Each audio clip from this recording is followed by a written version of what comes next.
الحمد لله نحمده ونستعينه ونستغفره ونؤمن به ونتوكل عليه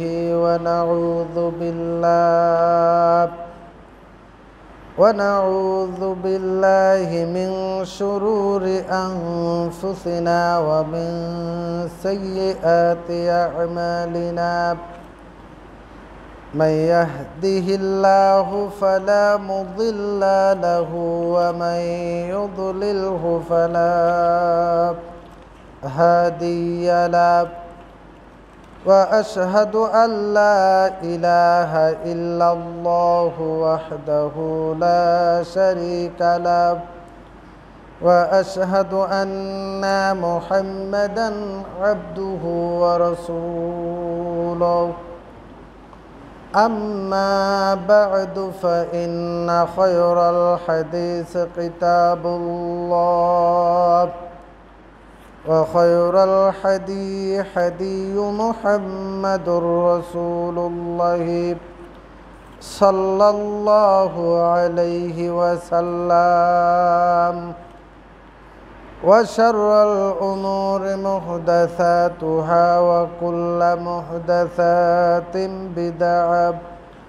وكل بدعة ضلالة وكل ضلالة في النار الذي أرسله بالحق بشيرا ونذيرا وداعيا إلى الله بإذنه وسراجا منيرا فقد قال الله تعالى في القرآن المجيد والفرقانه الحميد أعوذ بالله من الشيطان الرجيم بسم الله الرحمن الرحيم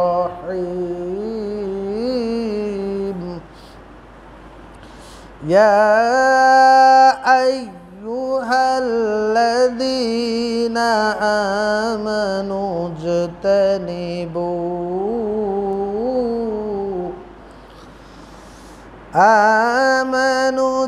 اجتنبوا كثيرا من الظن إن بعض الظن إثم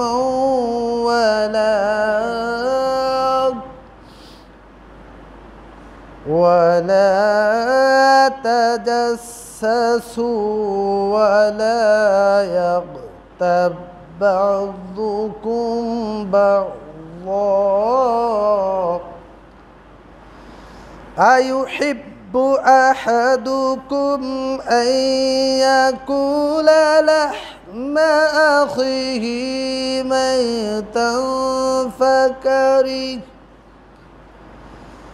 ميتا فكرهتموه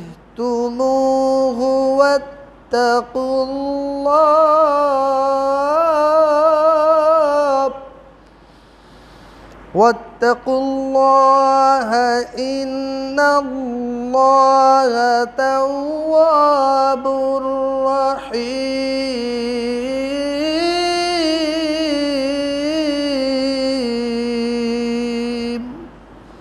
إلى الآخرة. عن أبي هريرة رضي الله عنه رسول الله صلى الله عليه وسلم قال أتدرون ما الغيبات قالوا الله ورسوله أعلم قال ذكرك أخاك بما يكره قيل أفرأيت إن كان في أخي ما أقول قال إن كان فيه ما تقول قد اغتبته وإن لم تكن فيه ما تقول فقد بهته রাহুল বুখারী মুসলিম। আম্মা বাদ, সমস্ত প্রশংসার সে মহান আল্লাহ তাআলার জন্য, যার শেষ মেহেরবানিতে আমরা গুনাহগার বান্দা। তার এই পবিত্র মসজিদ ঘরে উপস্থিত হতে পেরেছি, সে মহান আল্লাহ তাআলার শুকরিয়া আদায় করছি। সকলে বলি আলহামদুলিল্লাহ। দরুদ ও সালাম বর্ষিত হোক বিশ্ব মানবতার মুক্তির দূত জনাবে মুহাম্মদুর রাসূলুল্লাহ বলি সাল্লাল্লাহু আলাইহি ওয়াসাল্লাম। সম্মানিত উপস্থিতি, পবিত্র কুরআনুল কারীম সূরা আল হুজুরাত এর একটি আয়াতে কারিমা তিলাওয়াত করেছে, বুখারী মুসলিম থেকে একটি হাদিস। ইনশাআল্লাহ জুমার দিন সংক্ষিপ্ত আলোচনা করব। আজকে জুমার দিন আমার সংক্ষিপ্ত আলোচনার বিষয় পরনিন্দা। পরনিন্দা বা গীবাত সম্পর্কে সংক্ষিপ্ত আলোচনা রাখার চেষ্টা করব ইনশাআল্লাহ। সম্মানিত উপস্থিতি, আসলে আমরা বাঁচব কী করে, কবরে কি করে মুক্তি পাব, এই চিন্তা আমাদের নেই।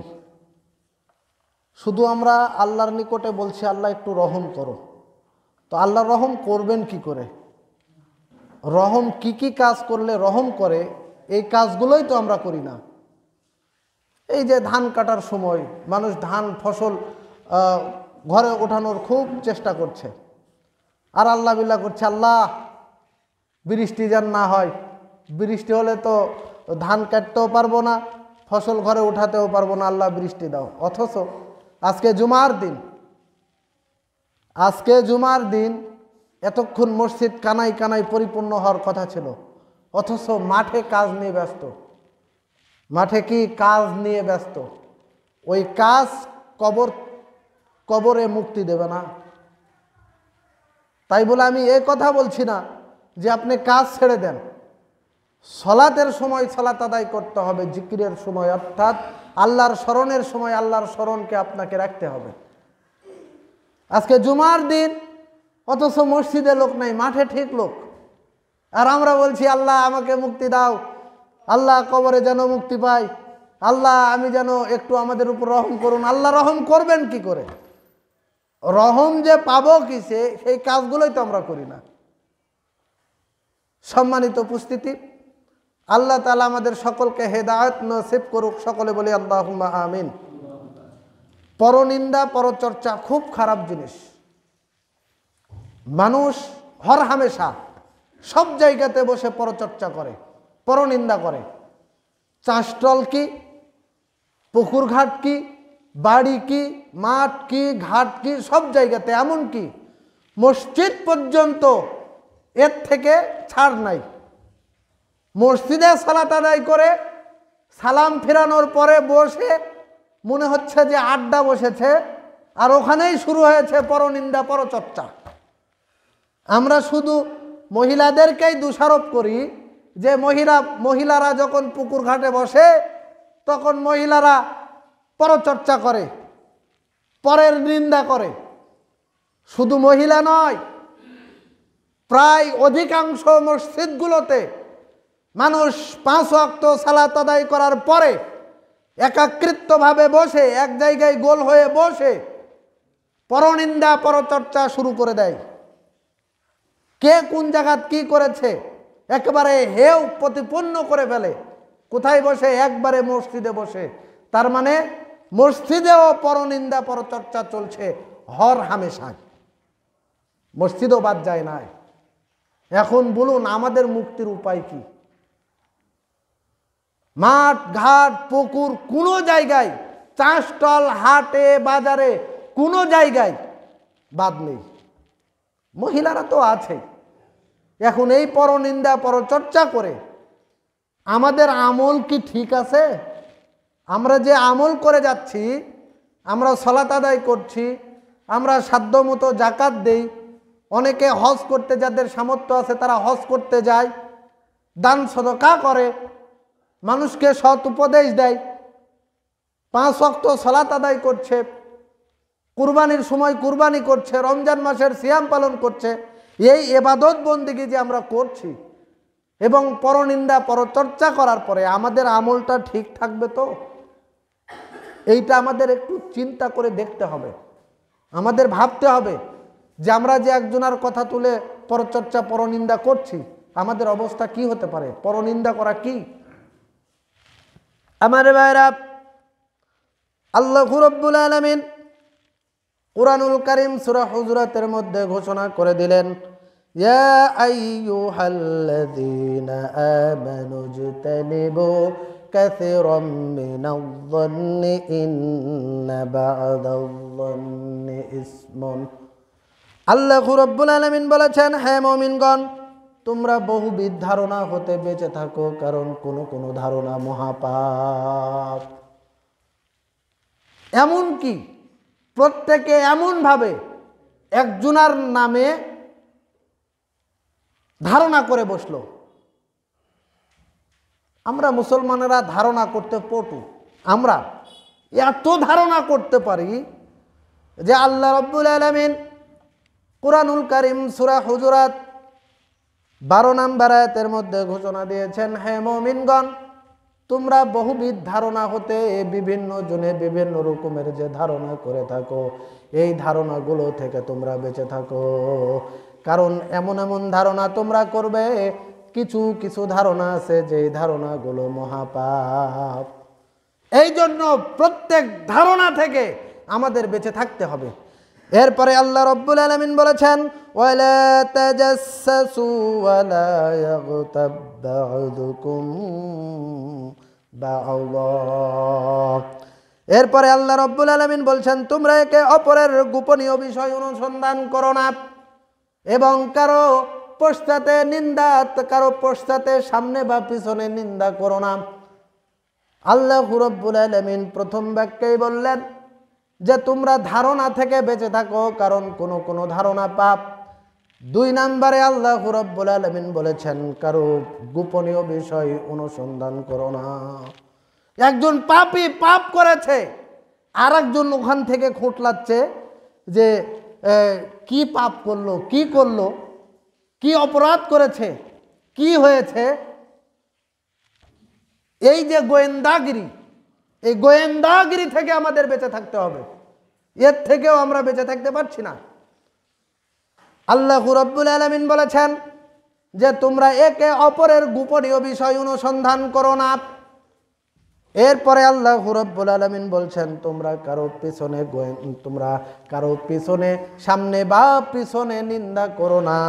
আল্লাহ রাব্বুল আলামিন বলছেন, আইয়ুহিব্বু আহাদুকুম আইয়াকুলা লাহমা আকিহি মাইতান ফাকারিহতুমুহ। আল্লাহ রাব্বুল আলামিন যেই বাক্যটি বললেন, তোমরা কি তোমাদের মৃত ভাইয়ের গোশত খেতে পছন্দ করো নাকি? আল্লাহ রাব্বুল আলামিন বলছেন, তোমরা যে পরনিন্দা পরচর্চা করছো, তোমরা যে একজনের গোপনীয় বিষয় অনুসন্ধান করছো, একজনের ব্যাপারে তোমরা খোঁজ খবর নিচ্ছ, তোমরা যে বেশি বেশি ধারণা করছো, বলো তো তোমরা কি তোমাদের মৃত ভাইয়ের গোশত খেতে বেশি পছন্দ করো নাকি? বরং তোমরা এইটা সবচাইতে ঘৃণা করো। আমরা কি মৃত ভাইয়ের গোশত পছন্দ করি না তো। এই জন্য আল্লাহ রাব্বুল আলামিন বলছেন যে তোমরা তো এটা সবচাইতে পছন্দ করো না, বরং সবচাইতে বেশি ঘৃণা করো। ওয়াত্তাকুল্লাহ ইন্নাল্লাহা তাওয়াবুর রহিম। আল্লাহ রাব্বুল আলামিন বলছেন, তোমরা আল্লাহকে ভয় করো, নিশ্চয় আল্লাহ তওবা কবুলকারী, দয়ালু। তার মানে শেষের বাক্য দ্বারা মহান আল্লাহ রাব্বুল আলামিন জানিয়ে দিলেন, ও দুনিয়ার বান্দা, তোমরা যারা পরনিন্দা পরচর্চা করো, যারা তোমরা বেশি বেশি ধারণা করো, যারা তোমরা গোপনীয় বিষয়গুলো অনুসন্ধান করো, যদি এই পাপগুলোর সাথে তোমরা জড়িয়ে থাকো, প্রথমত তোমরা আল্লাহ রাব্বুল আলামিনকে ভয় করো, দ্বিতীয়ত তোমরা ওই পাপের সাথে যদি জড়িয়ে থাকো তাহলে তাদের কাছ থেকে ক্ষমা নাও, আল্লাহ রাব্বুল আলামিনের নিকটে তওবা করো। আল্লাহ রাব্বুল আলামিন তোমাদের তওবাকে কবুল করে নেবেন, কারণ আল্লাহ তো পরম দয়ালু। ইন্নাল্লাহা তাওয়াবুর রহিম, নিশ্চয় আল্লাহ তওবা কবুলকারী এবং দয়ালু। এই কথার দ্বারা বুঝিয়ে দিচ্ছেন যে তোমরা যদি এই অপরাধের সাথে জড়িয়ে থাকো, তোমরা যদি পরনিন্দা পরচর্চা করে থাকো, তোমরা যদি কারো ব্যাপারে কোনো গোপনীয় বিষয় অনুসন্ধান করে থাকো, যদি তোমরা কারো ব্যাপারে বেশি বেশি ধারণা করে থাকো, এই পাপগুলো যদি করে থাকো, যার ব্যাপারে তুমি পরনিন্দা করেছো, আগে তার কাছ থেকে ক্ষমা নাও, তারপরে আল্লাহর কাছে তওবা করো, তারপরে আল্লাহ রাব্বুল আলামিন তোমাকে ক্ষমা করে দেবেন, কারণ আল্লাহ দয়ালু। এখন বলুন, আপনি কার কার কাছে, আমরা কার কার কাছে, কার কার বিষয়ে আমরা পরনিন্দা পরচর্চা করেছি? আমার ভাইরা, আমরা বাঁচবো কি করে, কবরের আযাব থেকে মুক্তি পাবো কি করে, উপায় নেই। আল্লাহর নবী জনাবে মুহাম্মদ রাসূলুল্লাহ সাল্লাল্লাহু আলাইহি ওয়াসাল্লামের নিকট একজন সাহাবী এসে কয়েকজনের কথা তিনি বর্ণনা করছেন আর বলছেন, ইয়া রাসূলুল্লাহ, মুকে এই ধরনের নবী মুহাম্মদ রাসূলুল্লাহ সাল্লাল্লাহু আলাইহি ওয়াসাল্লাম বলছেন, এই মাত্র তুমি একটা খেলাল নিয়ে এসে খেলাল করো, কারণ আমি লক্ষ্য করে দেখছি তোমার প্রত্যেকটা দাঁতের পাশে পাশে মাংস লেগে আছে, তোমার ভাইয়ের মৃত্যু গোশতগুলো লেগে আছে, তাড়াতাড়ি তুমি খেলাল করে বসো। নবী মুহাম্মদ রাসূলুল্লাহ সাল্লাল্লাহু আলাইহি ওয়াসাল্লামকে বলছেন, ইয়া রাসূলুল্লাহ, আমি আমার দাঁত খেলাল করব, মানে কেন করব? বলছে, তুমি যে এই মাত্র তোমার ভাইয়ের গোশত ভক্ষণ করেছো, আমি লক্ষ্য করে দেখছি তোমার প্রত্যেকটা দাঁতের পাশে পাশে গোশতগুলো লেগে আছে। কিরকম আমি তো বুঝতে পারলাম না।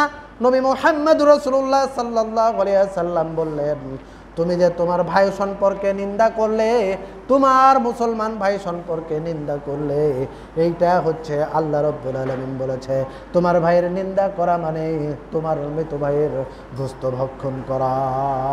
সুতরাং পরনিন্দা থেকে আমাদের বেঁচে থাকতে হবে। যদি কারো ব্যাপারে পরনিন্দা হয়ে যায়, নবী মুহাম্মদ রাসূলুল্লাহ সাল্লাল্লাহু আলাইহি ওয়াসাল্লামও বলেছেন, আল্লাহ রাব্বুল আলামিন তো বলেছেন, নবী মুহাম্মদ রাসূলুল্লাহ সাল্লাল্লাহু আলাইহি ওয়াসাল্লামও বলে দিয়েছেন যে ও মৃত ভাইয়ের গোশত খেলো। তাহলে এর থেকে আমাদের বেঁচে থাকতে হবে, আমাদের বেঁচে থাকা উচিত। আমার ভাইয়েরা, একজনে বলতে পারে যে একজনও তো জেনা করেই ফেলেছে, আমি এই কথা বললে আমার অপরাধ কি? একজনে তো চুরি করেছে, আমরা তো বললাম অমুকে চুরি করেছে, আমি এই কথা বললে কি অপরাধ? ও তো সত্যিই চুরি করেছে, ও তো সত্যিই জেনা করেছে, ও তো সুদ খায়। আমি যদি এই কথা বলে ফেলি ও সুদ খায়, তাহলে কি কারণে গীবত হবে? এটা তো সত্যই। এই ধরনের প্রশ্ন তো আসতে পারে। আল্লাহ রাব্বুল আলামিনের হাবিব নবী মুহাম্মদ রাসূলুল্লাহ সাল্লাল্লাহু আলাইহি ওয়াসাল্লাম বলেছেন, আন আবি হুরায়রা রাদিয়াল্লাহু আনহু ক্বালা আন্না রাসূলুল্লাহ সাল্লাল্লাহু আলাইহি ওয়াসাল্লাম ক্বালা আতাদরুনা মাল গীবাত। হযরত আবু হুরায়রা রাদিয়াল্লাহু তাআলা আনহু হতে বর্ণিত, তিনি বলেন, আন্না রাসূলুল্লাহ সাল্লাল্লাহু আলাইহি ওয়াসাল্লাম ক্বালা আতাদরুনা মাল গীবাত। নবী মুহাম্মদ রাসূলুল্লাহ সাল্লাল্লাহু আলাইহি ওয়াসাল্লামকে একজনে নবী মুহাম্মদ সাল্লাল্লাহু আলাইহি ওয়াসাল্লাম একদা জিজ্ঞাসা করলেন, তোমরা কি জানো গীবাত কাহাকে বলে? তোমরা কি বলতে পারবে? নবী মুহাম্মদ রাসূলুল্লাহ সাল্লাল্লাহু আলাইহি ওয়াসাল্লাম সাহাবীদেরকে জিজ্ঞাসা করছেন, মা তাদরুনাল গীবাত, মা তাদরুনা, ও ক্বালা আতাদরুনা মাল গীবাত, তোমরা কি জানো গীবাত কাহাকে বলে? ক্বালু আল্লাহু ওয়া রাসূলুহু আ'লাম। সাহাবাগণ বললেন, আল্লাহ এবং তার রাসূলই ভালো জানেন। উত্তর দিয়ে দিলেন, আল্লাহ এবং তার রাসূলই ভালো জানেন। ক্বালা যিকরুকা আখাকা বিমা ইয়াকরাহু কিলা ফারাআইতা ইন কানা ফি আখির। নবী মুহাম্মদ রাসূলুল্লাহ সাল্লাল্লাহু আলাইহি ওয়াসাল্লাম বললেন, তোমার ভাই সম্পর্কে এমন কথা বলা যা তোমার ভাইয়ের খারাপ লাগবে, এটাই গীবাত। তোমার ভাই সম্পর্কে এমন কথা বলা যা সে শুনলে, যার সম্পর্কে বলা হচ্ছে এই কথাটা যদি ও শোনে তাহলে ওর খারাপ লাগবে। নবী মুহাম্মদ রাসূলুল্লাহ সাল্লাল্লাহু আলাইহি ওয়াসাল্লাম বললেন, এর নাম হচ্ছে গীবাত। মা আকুলু ক্বালা ইন কানা ফিহি মা তাকুলু কদ ইগতাবতাগু ওয়া ইল্লাম তাকুন ফিহি মা তাকুলু। এরপরে সাহাবাগণ বললেন, হে রাসূলুল্লাহ, আমি আমার ভাই সম্পর্কে যে কথাগুলো বললাম ওই কথাগুলো প্রকৃতই তার ভিতরে থেকে থাকে, তাহলে কি গীবাত হবে? একজনে জেনা করেছে, আমি বললাম ও জেনা করেছে, ও পাপী পাপিষ্ঠ, উমুকে সুদ খায়, উমুকে এই করে, উমুকে সেই করে, এই কথা তো তো এই কাজগুলো করে, আমি যদি এই কাজগুলো বলি তাহলে কি বিবাদ হবে? আল্লাহর নবী জনাবে মুহাম্মদ রাসূলুল্লাহ সাল্লাল্লাহু আলাইহি ওয়াসাল্লাম বললেন, তোমার ভাই সম্পর্কে তুমি এমন কথা বললে যা তোমার ভাইয়ের মধ্যে বিদ্যমান, যা সে করে, তাহলে তুমি তার গীবত করলে। প্রকৃতই যদি সে জেনাকার হয়, যার সম্পর্কে বলা হলো, প্রকৃতই যদি সে সুদখোর হয়, প্রকৃতই যদি সে ঘুষখোর হয়, প্রকৃতই সে যদি অন্যায় অত্যাচারের সাথে জড়িত থাকে, আমি যদি ওই কথাই বলি, আল্লাহর নবীর ভাষ্য অনুযায়ী আমি গীবত করলাম। আল্লাহর নবী জনাবে মুহাম্মদ রাসূলুল্লাহ সাল্লাল্লাহু আলাইহি ওয়াসাল্লাম বললেন, আবার তোমার ভাই সম্পর্কে এমন কোনো কথা বললে, এমন কোনো ধারণা করলে যা তোমার ভাইয়ের মধ্যে বিদ্যমান নাই, সে ওই কাজের সাথে জড়িত নয়, তাহলে তুমি তার বহতান করলে, তার মানে মিথ্যা অপবাদ দিলে। কোন দিকে যাব? যদি প্রকৃতই সে করে থাকে আর আমি যদি বলে থাকি তার অনুপস্থিতিতে, তাহলে আমি তার গীবত করলাম। আর আমি এমন কথা বললাম তা করে নাই, তার সাথে জড়িত নেই, তাহলে আমি তার প্রতি মিথ্যা অপবাদ দিলাম। বাঁচবেন কি করে? সবচাইতে বড় অপরাধ পরের নিন্দা করা, পরের গীবত করা, অন্যকে জুলুম করা, অত্যাচার করা। আমার ভাইরা, এরপরে আল্লাহ রাব্বুল আলামিন বলেছেন, ওয়াইলুল লিকুল্লি হুমাযাতিল লুমাযা, সামনে ও পশ্চাতে যারা নিন্দা করে তাদের জন্য ধ্বংস সুনিশ্চিত।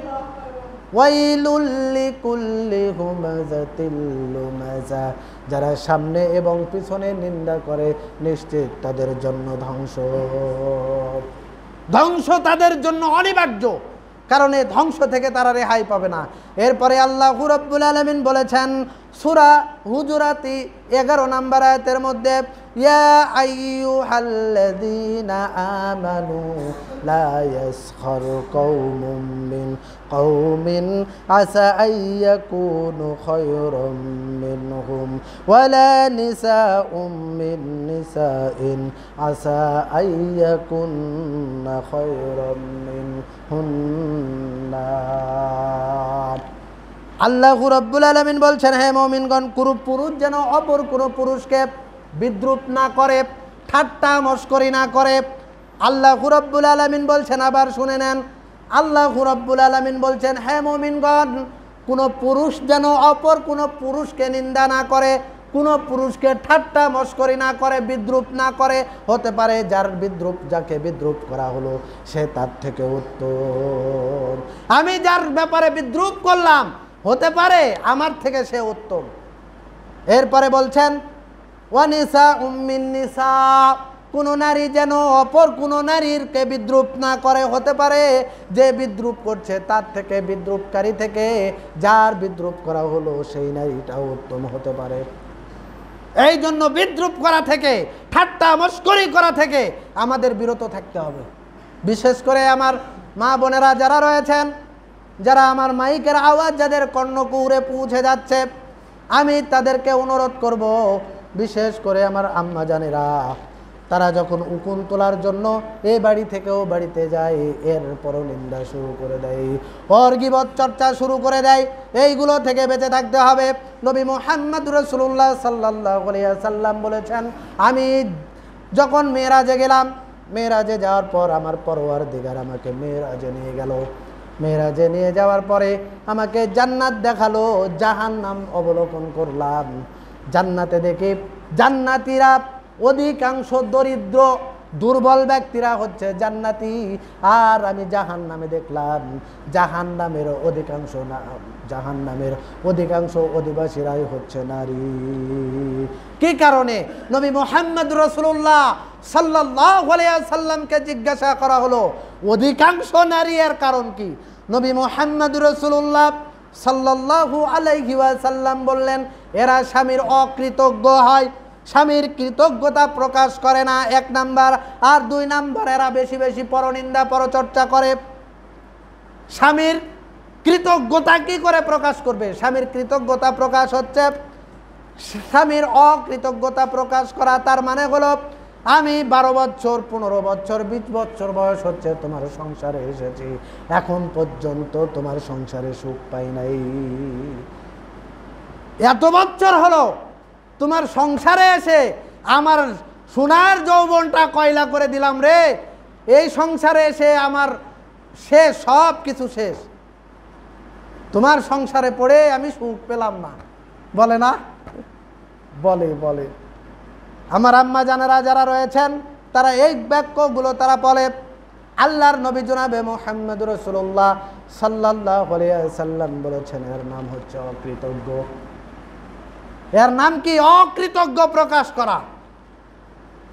আপনি যেটা কিনে দিচ্ছেন ওতে সে সন্তুষ্ট নয়, বরং আরো, তার মানে কি, ওকে মার্কেটে পাঠিয়ে দিতে হবে, ইচ্ছে মতো নেবে।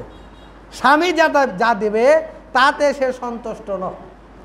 যদি এই ধরনের হয় তাহলে অবস্থা কি হবে হিসেব করেছেন আমার ভাইরা? এরপরে আল্লাহু রাব্বুল আলামিন বলেছেন, ওয়ালা তালমিজু আনফুসাকুম ওয়ালা তানাবাজু বিল আলকাব বিসাল ইসমুল ফুসুক বাদাল ঈমান ওয়া মান লাম ইয়াতুব ফাউলাইকা হুমুয যালিমুন। তোমরা একে অপরের প্রতি দোষারোপ করো না এবং তোমরা একে অপরকে মন্দ নামে ডেকো না। ইমানের পর মন্দ নামে ডাকা সবচাইতে বড় গর্হিত কাজ। এইটা আমাদের সমাজে বেশি প্রচলন আছে। একজনে মোটা, তাকে মুটো বলে ডাকা হচ্ছে, মন্দ নামে ডাকা হলো না। একজনে চিকন, তাকে চিকনি বলে ডাকা হচ্ছে। এটা কি তার নামের বিকৃতি ঘটানো নয়? একজনের নাম সুলতান, তাকে বল্টু বলে ডাকা হচ্ছে কেন? যদি নামের বিকৃতি করা হয়, আল্লাহ রব্বুল আলামিন বলেছেন যে তোমরা একে অপরকে মন্দ নামে ডেকো না। এর নামে তো মন্দ নামে ডাকা, এটা আদর করে ডাকা নয়। তার কত সুন্দর নাম রেখেছে, সুলতান মাহমুদ, অথচ ডাকছে কি বলে? বল্টু বলে।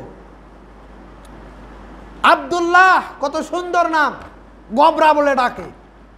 কি আশ্চর্য কথা!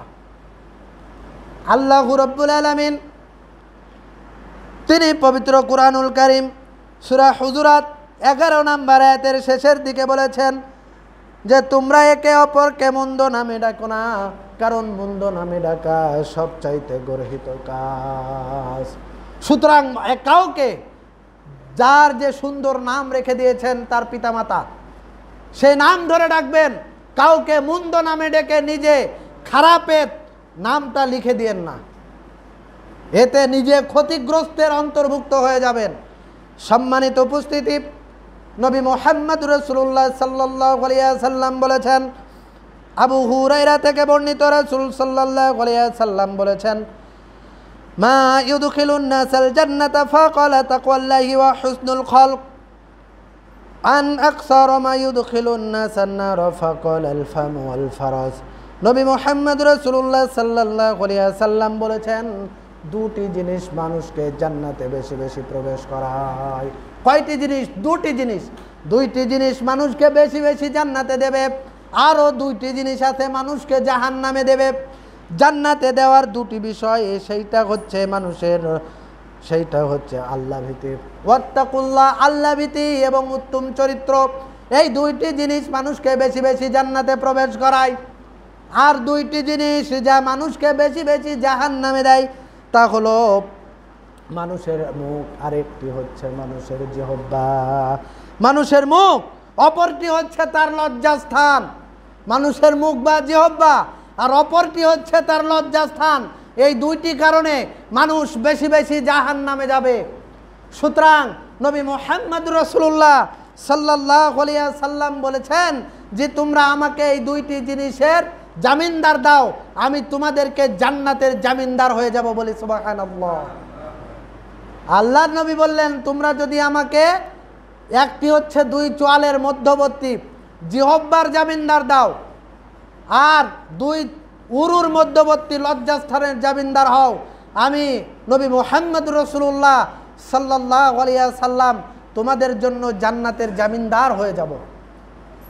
এখন আমরা কে বলতে পারি যে আমার দুই চোয়ালের মধ্যবর্তী এবং দুই উরুর মধ্যবর্তী এই লজ্জাস্থান এবং জিহ্বাকে আমি হেফাজত করে রাখি? মনে হয় না। পরনিন্দার পরচর্চাতে আমরা পটু। আল্লাহর নবী জনাবে মুহাম্মদ রাসূলুল্লাহ সাল্লাল্লাহু আলাইহি সাল্লাম রাস্তা দিয়ে যাচ্ছেন, সাহাবারা রয়েছেন। যাওয়ার পরে যখন দুইটি কবরের পাশ দিয়ে যাচ্ছিলেন, নবী মুহাম্মদ রাসূলুল্লাহ সাল্লাল্লাহু আলাইহি সাল্লাম বললেন, এই দুইটি কবরে শাস্তি দেওয়া হচ্ছে, এই দুইটি কবরে আযাব দেওয়া হচ্ছে, বড় ধরনের আযাব। বড় ধরনের পাপের কারণে এদেরকে কোনো শাস্তি দেওয়া হচ্ছে না, এদেরকে ছোট ছোট পাপের কারণে শাস্তি দেওয়া হচ্ছে। একটি হচ্ছে এরা পরনিন্দা পরচর্চা করত, আর আরেকটি অপরাধেরা পেশাব থেকে সতর্ক থাকতো না। এক নাম্বার হচ্ছে পেশাব থেকে সতর্ক হয় না, যার কারণে কবরে শাস্তি হচ্ছে। দুই নাম্বার এরা পরনিন্দা পরচর্চা করে, যার কারণে এদেরকে শাস্তি দেওয়া হচ্ছে। তার মানে বোঝা যাচ্ছে কবরে দুটি পাপের কারণে শাস্তি হয়, বড় পাপ নয়। একটি হচ্ছে পেশাব থেকে সতর্ক থাকতে হবে। আমরা জিন্স প্যান্ট পরে, এমন টাইট ফিট পোশাক পরে রাস্তায় বের হচ্ছি, না দাঁড়িয়ে পেশাব করার উপায় নেই। আমরা না দাঁড়িয়ে পেশাব করতে পারে না। ওর মধ্যে আর কুকুরের মধ্যে কোনো পার্থক্য সূচিত হয় না। কারণ কাদার মধ্যে যদি দাঁড়িয়ে কাদা কাদা হাঁটু পর্যন্ত কাদা, বসতে গেলে আপনার পোশাক নষ্ট হয়ে যাবে। এইরকম অবস্থা যদি হয় আর আপনি দেখতেছেন পেশাব আটকাতেই পারছেন না, তাহলে আপনি দাঁড়িয়ে পেশাব করেন। কিন্তু সদ্য আপনি যে দাঁড়িয়ে একেবারে রাস্তার মাঝখানে অথবা লোকালয়ে দাঁড়িয়ে আপনি দাঁড়িয়ে পেশাব করছেন, কুকুরও মানুষের সামনে দাঁড়িয়ে পেশাব করে। এর থেকে বোঝা যায় কুকুরের মধ্যে আর আপনার মধ্যে কোনো পার্থক্য সূচিত হয় না। কোনো মুসলমানের বাচ্চা দাঁড়িয়ে পেশাব করতে পারে না। আর দাঁড়িয়ে যারা পেশাব করে অথবা পেশাব থেকে যারা সতর্ক হয় না, দাঁড়িয়ে পেশাব করা কার কাজ? শয়তানের কাজ আর কুকুরের কাজ। যারা দাঁড়িয়ে পেশাব করে তারা শয়তান আর কুকুর দুইটা একত্রিত ভাবে আছে। সুতরাং এই পরনিন্দা পরচর্চা আমাদের বেঁচে থাকতে হবে। নবী মুহাম্মদ রাসূলুল্লাহ সাল্লাল্লাহু আলাইহি সাল্লাম বললেন, রাসূলুল্লাহ সাল্লাল্লাহু আলাইহি সাল্লাম বলেছেন যে আল্লাহ রাব্বুল আলামিন আমাকে মেরাজের জন্য নিয়ে গেলেন। জিবরাইল আলাইহিস সালাতু ওয়াস সালাম আমার সাথে আছে। আমি দেখলাম একজন আর কিছু লোক আছে যাদের আঙ্গুলগুলো তামার, তারা নিজেরাই নিজের মুখ খাবলে খাবলে ছিঁড়ে ছিঁড়ে ফেলছে, তাদের মুখ থেকে গোশতগুলো ছিঁড়ে ছিঁড়ে ফেলছে। আমি জিজ্ঞাসা করলাম, ভাই জিবরাইল, এরা কারা? এদের আঙ্গুলগুলো তামার মতো দেখা যায়, এরা নিজেরাই নিজের মুখের উপরে খাবলে খাবলে গোশতগুলো ছিঁড়ে ছিঁড়ে ফেলছে, এরা কারা? জিবরাইল আলাইহিস সালাতু ওয়াস সালাম বলছেন, এরা আপনার উম্মতের পরনিন্দা পরচর্চাকারী। কিয়ামত পর্যন্ত কেউ যদি পরনিন্দা পরচর্চা করে, যত ইবাদত বন্দেগী করুক, কিয়ামতের দিনে যখন আল্লাহু রাব্বুল আলামিনের নিকটে উপস্থিত হওয়া হবে, আল্লাহু রাব্বুল আলামিন আমলনামা ধরিয়ে দিবেন। আমলনামার মধ্যে লক্ষ্য করে দেখবেন নেকি নাই, নেকি নাই, পুণ্য নাই, সবগুলো মুছে ফেলা হয়েছে। পরওয়ারদিগারের নিকটে বলবেন, রব্বুল আলামিন, আমি তো দুনিয়াতে থেকে তাহাজ্জুদের সালাত আদায় করেছি, আমি তো দুনিয়ায় থেকে 5 ওয়াক্ত সালাত আদায় করেছি, কুরবানি করেছি, হজ করেছি, সাধ্যমতো ইবাদত বন্দেগী করেছি, তাসবিহ তাহলিল পাঠ করেছি, আমার নেকিগুলো কোথায় গেল? আল্লাহু রাব্বুল আলামিন বলবেন, বান্দারে, তুই তো দুনিয়ায় থাকতে যেমনি ইবাদত বন্দেগী করেছিস, পাশাপাশি তুই তো পরনিন্দা পরচর্চা করেছিস, তুই পরনিন্দা পরচর্চা করেছিস, উমুকের দোষগুলো তুই খুঁজে খুঁজে গোয়েন্দাগিরি করে বের করেছিস, যার কারণে তোর আমল নামা একেবারে ফাঁকা হয়ে গিয়েছে। তোর আমল নামায় আজকে কোনো নেকি নাই। নবী মুহাম্মদ রাসূলুল্লাহ সাল্লাল্লাহু আলাইহি সাল্লামের এই কথার দ্বারা যারা দুনিয়াতে থেকে পরনিন্দা পরচর্চা করবে, তাদের আমল নামা একেবারে মুছে যাবে, নেকিগুলো বরবাদ হয়ে যাবে, নেকি থাকবে না। নবী মুহাম্মদ রাসূলুল্লাহ সাল্লাল্লাহু আলাইহি ওয়াসাল্লাম বলেছেন, যারা পরনিন্দা করে পরচর্চা করে, এরা জেনাকারীর থেকে খারাপ, জেনাকারীর থেকে সবচাইতে বেশি খারাপ। জিজ্ঞাসা করা হলো, ইয়া রাসূলুল্লাহ, জেনাকারীর থেকে পরনিন্দা পরচর্চা যারা করে তারা খারাপ হয় কি করে? আল্লাহর নবী জনাবে মুহাম্মদ রাসূলুল্লাহ সাল্লাল্লাহু আলাইহি ওয়াসাল্লাম বললেন, যারা জেনাকারী জেনা করেছে এরা তো অপরাধী ঠিক আছে, কিন্তু এরা যদি আল্লাহর কাছে তওবা করে আল্লাহ রাব্বুল আলামিন এদেরকে মাফ করে দেন। এইরকম অনেক প্রমাণ রয়েছে। কিন্তু যারা পরনিন্দা পরচর্চা করে, যার পরনিন্দা করেছে পরচর্চা করেছে, যার দোষগুলো খুঁজে খুঁজে বের করেছে, যাকে অত্যাচার করেছে জুলুম করেছে, যদি এই বান্দা যে পরনিন্দা পরচর্চা করেছে জুলুম করেছে অত্যাচার করেছে যার করেছে তার নিকট থেকে যদি ক্ষমা না নেই, ক্ষমা যদি তার কাছ থেকে না পায়, তাহলে আমি আল্লাহ রাব্বুল আলামিন তাকে ক্ষমা করব না। এই কারণেই জেনার থেকে সবচাইতে মারাত্মক অপরাধ পরনিন্দা পরচর্চা করা। আজকে আমাদের বাংলাদেশের মসজিদগুলো পর্যন্ত ছাড় পাচ্ছে না এই পরনিন্দা পরচর্চা। সব জায়গাতে প্রায় সবগুলো মসজিদে এই কাজগুলো হয়ে থাকে। এইগুলো থেকে আমাদের বেঁচে থাকতে হবে, এইগুলো থেকে আমাদের বিরত থাকতে হবে। যারা পরনিন্দা পরচর্চা করে, এক জায়গায় বলেছেন তারা জালিম, তারা অত্যাচারী, তারা জালিম। আবার আর এক জায়গায় বলেছেন তারা ক্ষতিগ্রস্ত, মহা ক্ষতিগ্রস্ত। আল্লাহ রাব্বুল আলামিন আমাদের সকলকেই পরনিন্দা পরচর্চা থেকে বেঁচে থাকার তৌফিক দান করুক। সকলে বলি আল্লাহুম্মা আমিন। আল্লাহ রাব্বুল আলামিন, আমরা তো কি ইবাদত বন্দেগী করি আর কি আমল করি, যদি পরনিন্দা পরচর্চা হয়ে যায় তাহলে আমাদের আমলগুলো সব বরবাদ হয়ে যাবে। তাই পরনিন্দা পরচর্চা ছেড়ে দিয়ে অন্যের দোষগুলো খুঁজে বের না করে নিজের দোষগুলো নিজেই ধরার চেষ্টা করি। আল্লাহ রাব্বুল আলামিন আমাদের আমল, আমাদের ঈমান পাকাপোক্ত মজবুত করে দিক। সকলেই বলি আল্লাহুম্মা আমিন। এই দোয়া দেওয়া রেখেই আমার সংক্ষিপ্ত বক্তব্য শেষ করছি। সুবহানাকা আল্লাহুম্মা ওয়া বিহামদিকা আশহাদু আল্লা ইলাহা ইল্লা আনতা আস্তাগফিরুকা ওয়া আতুবু ইলাইক। বারাকাল্লাহু ফিকুম।